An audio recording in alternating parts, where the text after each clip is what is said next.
Rather alarming news reveals just how bad things are going to get and how much worse off millions of people will be, starting as soon as tomorrow and lasting until at least, the very least, until the year 2025. Business Insider headlines. Fed economists say the central bank will have to cause serious pain to Americans and the economy if it sticks to its current path. And in the Fed minutes released last week, the central bank's own economists have started to sound the alarm on a recession.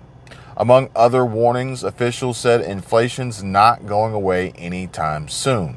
And quote, the staff still viewed the possibility of a recession sometime this year as a plausible alternative to the baseline, which is how the minutes read. And in November, the same experts said odds were roughly equal to a coin toss regarding whether the U.S. economy would tip into a downturn.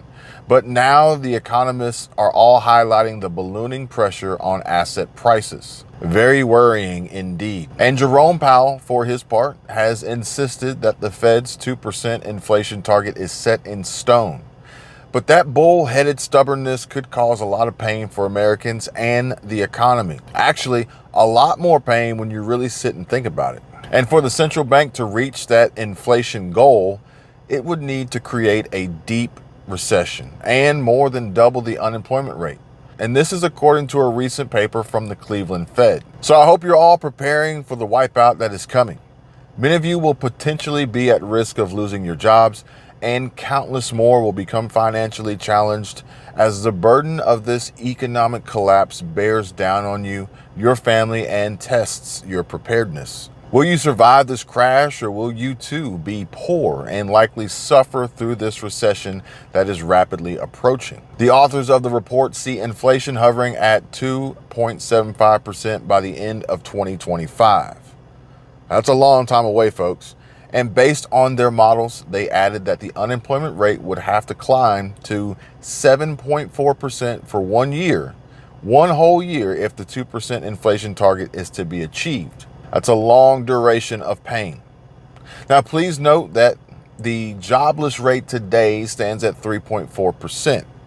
So that would be a considerable jump in jobs lost and families on the brink of financial collapse. And economists are suggesting that the economy would be better off if policymakers moderated their inflation targets. Doing so wouldn't alter long-term inflation expectations that much. DataTech Research co-founder Nicholas Colas said, the Fed may change its inflation target at some point, but that will only happen after a recession is well underway and inflation is coming down quickly. And likely in that scenario, stocks are lower than they are today. And we will have other things to worry about at that point besides whether the Fed's inflation target should be 2% or 2.75%. But how realistic do you guys think the Fed's 2% inflation target rate really is? How long will it take the economy to get there? Folks, comment down below and let me know what you guys think. And while you're scrolling down, don't miss out on your opportunity to pick up free stocks from Moomoo and be in a prime position to buy the dip if and when the markets hit new all-time lows. And in other news, Hard Assets Alliance offers great options to consider for ways to diversify your portfolio, just like I have and have been doing every single day. Don't let this recession catch you off guard. Don't become a victim of the economy and not take action and ultimately become poor or stay poor if you already consider yourself to be poor now, because it will only get worse as we move forward. But you know what, guys? Let's cut out all the warm and fuzzy self-help talk BS. And I'm going to be the first person to speak to you frankly today, okay? I'm going to tell you the reasons why you're poor. And reason number one is because you saw this title and it triggered you. You listened to the first 10 or 20 seconds of this YouTube video and it's instantly triggered you. And that says far more about you than anything else. The first reason you're poor is because you can't look yourself in the mirror and be honest about your current situation. You can't take criticism without even trying to protect your ego. And usually there's two things that most people can't take responsibility for. Number one, how much money they have in their bank account. And number two, their weight. And let me tell you something right now, folks. If you're watching this video, it means that you have Wi-Fi as well as some form of a device that connects you to the global economy. For that reason, you have no excuses. Zero, none in the year of 2023. And if you still can't figure out how to make money, well, folks, shame on you. Now, let me make a very, very important clarity here, because there's a lot of people that I know who don't make much money and they're genuinely happy. They love their situation, they love their lives, and I can see it in their eyes, folks. And you can tell when they are just saying this just to cope with their situation, or do they really mean what they say? And they're like, yeah, I make more than enough money. I feel like I'm happy with my life. And to those people, I salute you. And I don't believe it's in everyone's destiny to become a millionaire. But if you're watching this video right now, it tells me everything that I need to know, which is you're not happy with your financial situation. And as I said, I am never bothered by a fat person who looks at themselves in the mirror and they're like, hey, you know what? I get it. Maybe I could lose a little bit of weight. Maybe I could lower my body fat percentage, but I'm fine with where I am. My issue is when I see fat people explaining 101 different reasons why, nope, you don't understand. It's my metabolism or this thing, or there's this special reason why I'm different compared to everyone else out there. No. And I know that these people live a very sad existence because they have to look themselves in the mirror every single night and be okay with the fact that they lie to themselves consistently. And that's very troubling, folks. And everyone has their flaws. I'll give you a perfect example. All the time, folks, I enjoy a drink. Tasty beverage. Sometimes I don't drink for a few weeks. Sometimes I drink every single day in a week, especially when I'm traveling or hanging out with friends or whatever the case may be. Now, it is not good for me. I know that. No one is going to try to pretend that drinking alcohol is good for them. And at least when I'm done drinking, I'm not there making 101 excuses as to why I can't stop, or why actually, you know what, maybe drinking is actually good for you. No. I just say, hey, you know what? I'm drinking. I know it's bad for me. I accept that it's bad for me. And in this situation, I have decided that the pros outweigh the cons. But I've made this decision to drink on this particular day, and I'm okay with that. That is me being able to unemotionally assess my situation. I've had many friends go, hey, I think you shouldn't smoke cigars. They're not good for you. And I'm like, you know what? I understand that there's health implications, but it's one of those things that I'm just going to keep doing, okay?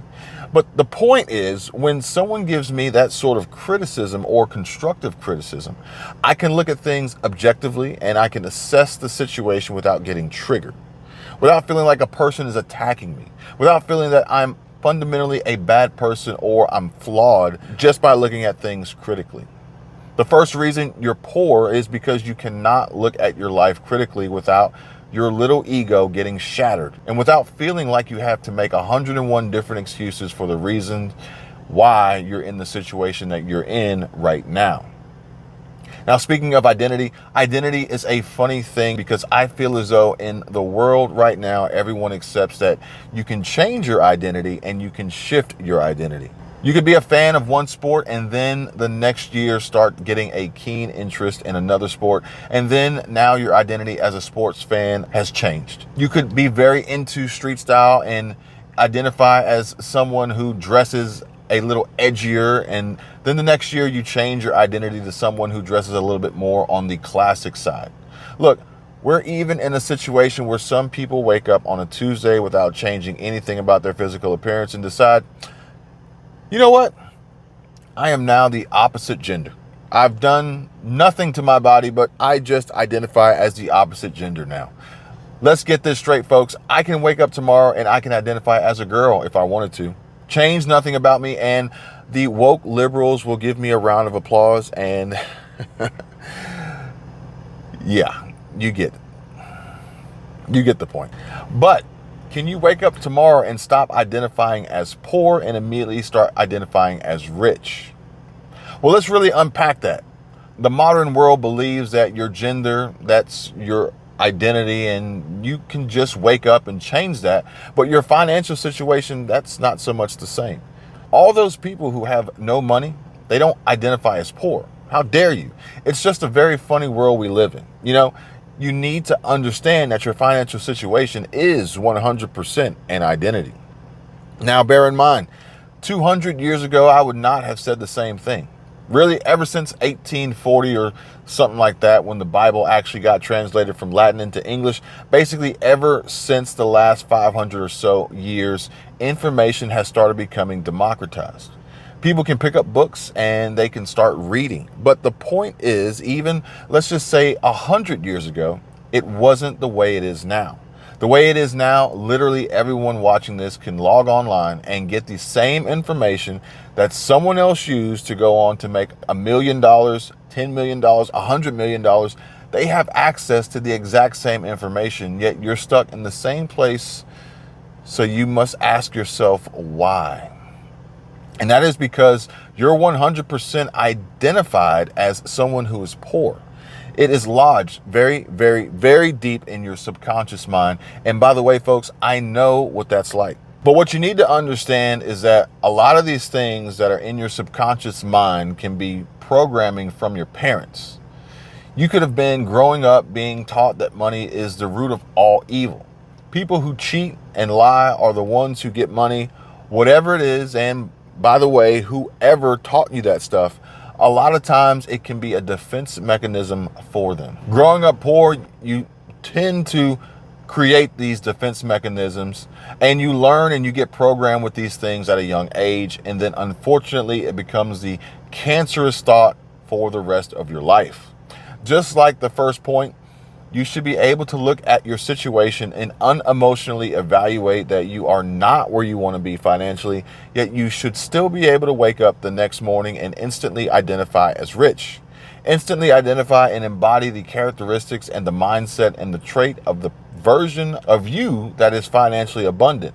When you change your identity, you change your life. One of the biggest issues why people do not change their identity or their money beliefs is because they believe that money is scarce, when quite frankly, it's not. When you believe money is scarce, you try to hoard it. And the issue is when you try to pull something in by force, it just pushes it away further. Instead of trying to pull in money by force, instead you must attract it. Now, you've been taught your entire life money is this very scarce item, so you have to be very careful about it and all the stuff, when unequivocally that's not necessarily true. All you need to do is look at the money printing that they've been doing the past couple of years. And by the way, past few years have been exaggerated. It's still been going on for over 100 years now, quite a while. I say this all the time, but look at the inception of the Federal Reserve. Understand where money comes from. That $100 bill that you're holding, who created that? Was it the government? Because it wasn't the government, actually. But look into it. We live in this world where you've got private investors that own the Federal Reserve.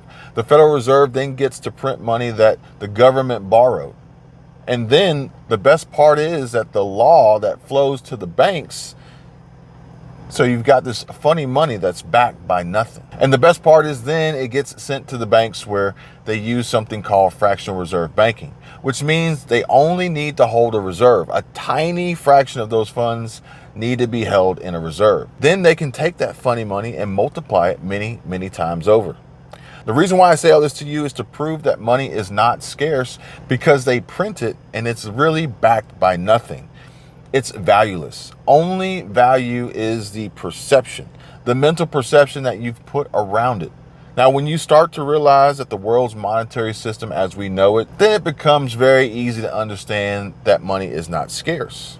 Money is abundant, and they have proven that it's infinite. So what you need to do is hate the game or play the game. Make a bunch of this money, this fake fiat currency, and then go put it into a tangible, real asset. If you look at it, quite frankly, the world's monetary system is like, imagine a parallel universe, and all of the elites and leaders in the parallel universe collected all the sand in the world, and the sand is backed by nothing. You can't really do anything with the sand. The sand doesn't have really much use to it, but they convinced all the little peasants that one little grain of sand is worth a lot. And the entire economy ran on these little grains of sand, even though they're useless.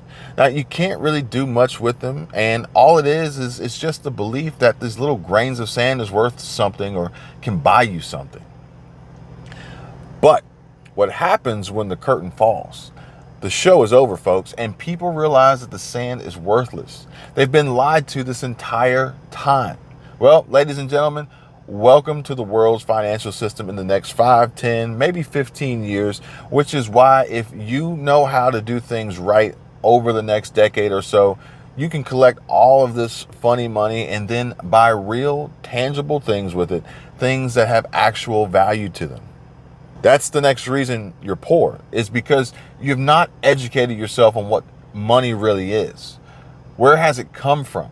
The monetary system as we know it, and unfortunately the byproduct to that is you have this anxiety about money. You think that money is scarce, and quite frankly, it's not. Now, in this world, there are the people who create and those that consume. And the people who consume, they consume things that pay the ones and the ones that make and create. You see how that works? The creators, they get very rich. Now, you need to understand that you're always paying someone in one or two currencies: attention, time, or money. And ultimately, attention or time and money both usually end up to the person who's matched to get that from you. Now, eventually, making money in some form or fashion, you need to understand that you are poor because you do not create anything. You simply consume. And you will not become rich in life until you create something that the market consumes. Whether that be a service, whether that be a product, whatever it may be, create value and others will consume it in return for money. We need to talk about SaaS too. Systems as a service. But also this goes for your online footprint, and this idea of creator versus consumer. You need to understand that you are consumers on YouTube. You are consumers on TikTok. And by the way, there's no issue with being just that, a consumer. But bear in mind, when I have 10 or 15 minutes to eat a nice meal, I usually sit down and I watch a YouTube video. So there's nothing wrong with that. I do it too. But the issue is most of you guys are spending 3, 4, 5 hours a day on TikTok over consuming. If it is applicable to your goals, for some of you watching this, you may not actually want to be entrepreneurs, and that's fine.